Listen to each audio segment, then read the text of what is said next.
माधव बताते हैं कि मेरे घर के सामने एक कंस्ट्रक्शन का काम चल रहा था। बिल्डिंग बन रही थी और मैं जब फ्री समय होता था, खासकर छुट्टी वाले दिन, तो मैं देखता था कि वहाँ पे जो बच्चे हैं वो वहाँ पे ट्रेन का गेम खेलते थे, यानी रेल बनाने का, जो आपने भी अपने बचपन में खेला होगा या भी खेलते होंगे।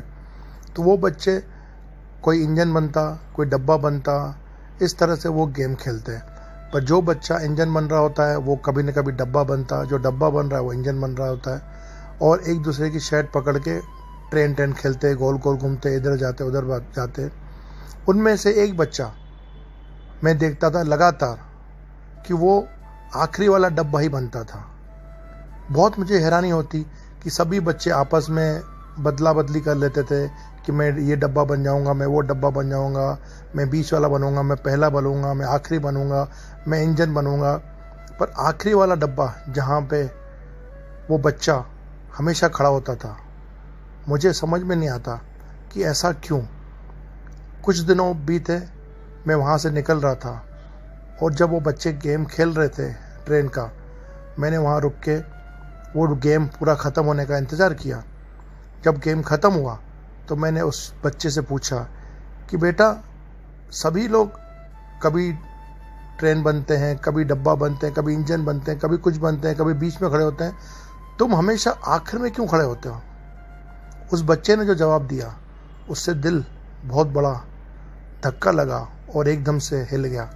उस बच्चे ने बड़े मासूमियत से कहा, बाबूजी, मेरे पास पहनने के लिए शर्ट नहीं है, और जो बच्चे मुझसे आगे होते हैं या सारे बच्चे उनके पास शर्ट है, वो एक दूसरे की शर्ट पकड़ के आगे पीछे होते रहते हैं। मेरे पास शर्ट है ही नहीं, तो मेरे पीछे कोई कैसे आएगा? इसीलिए मुझे सबसे आखिर में खड़ा होना पड़ता है ताकि मैं किसी की शर्ट पकड़ के आगे बढ़ सकूं, क्योंकि मेरे पास शर्ट नहीं है तो मेरे पीछे कोई और खड़ा ही नहीं हो सकता। पर ये सब बोलते हुए भी उस छोटे से मासूम बच्चे को जरा सा भी हताश नहीं था, दुखी नहीं था। उसने अपनी समस्याओं के साथ रहना सीख लिया था, शिकायत करना नहीं। हम भी अपने लाइफ में अगर इस तरह के नियम पालते हैं कि हमें जो ईश्वर ने दिया, जो हमारे कर्म अनुसार, हमारे कर्मों अनुसार हमें मिल रहा है, हम उसमें अगर खुश रह सकते हैं तो बड़ी बड़ी दिक्कतों से हम निकल सकते हैं। परंतु हमारे पास जो है हम उसमें कई बार खुश नहीं होते हैं, और जो नहीं है उसके पाने की दौड़ में भागते रहते हैं, परेशान होते रहते हैं, दुखी होने रहते हैं, परिवार छूट जाता है और ज़िंदगी एक बार रुक जाती है तो वो रुकी जाती है और ख़त्म हो जाती है।